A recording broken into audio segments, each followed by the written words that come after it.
Schweizer von 7. Zum Glück ist Freitag. Mit dem Fabian Unterreger. Ja, das Thema diese Woche. Das Thema. Der Schweiz-Argentinien-Match, fast hat die Schweiz ja ins Viertelfinale geschafft. Da blutet natürlich das Fußballherz, Trainer Christian Gross. Gut, fast gewonnen ist nicht ganz. Und unentschieden ist nicht gewonnen. Dus ist nicht drin. Und wie das Spiel gezeigt hat, länger ist nicht immer besser.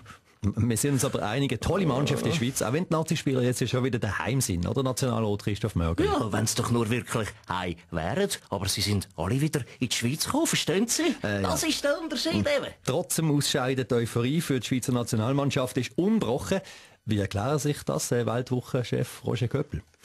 Die Argentinier, aber nicht nur Jesus auf ihrer Seite, sondern auch die Maria. Um was geht's? Gauchos haben die Schweiz aus dem WM-Turnier geworfen. Wir von der Weltwoche wissen exklusiv, dass der Name Gauchos Spanisch ist für Gau, also grösster anzunehmender Unfall. Das Unglück ist ja vor allem dann die Scheibenverlängerung gewesen, oder? Tja, jetzt haben wir das Blick am Morgen. Sonst spiele ich nie Zugabe. Wenn man nach 90 Minuten aufgehört hätte, hat man auch nicht verloren. Schade. Aber das habe ich immer gesagt. Die Schweiz sind die letzten Minuten auf dem Holzdampfer gewesen. Dabei muss immer das Eck ins Runde. Genau. Viertelfinale. Jetzt halt eben noch nicht die Schweiz. Das bedauern auch prominente Schweizer Fans, wie der Roger Federer, der während dem Spielen gegen Argentinien, man hat es auf Twitter gesehen, ja fast das Frotté durchgefressen hat. Ja gut, Stichwort Halbfinale, oder? Bin immer noch dabei in London und bleib der Rasenkönig, oder? Und dann auch noch gegen den Argentinier, oder? Ich esse den Del Potro zum Morgen und überhaupt, mit dem Stan bin ich schon im Viertelfinale gesehen, oder? Kann mir mal jemand erklären, warum wir nicht mehr zählen?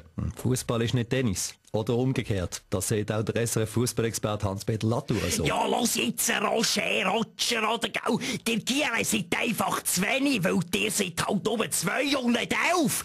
Vielleicht auch als Mannschaft wärt ihr jemand, aber ihr müsst ja ums Verrecken gegeneinander spielen. Da musst du nicht rennen, gell? Es gibt ja kaum einen Schweizer Promisportler, der nicht mitgelitten hat diese Woche, oder? Beim Zuschauen. Simi Amann. Ja, heiterer Notmar.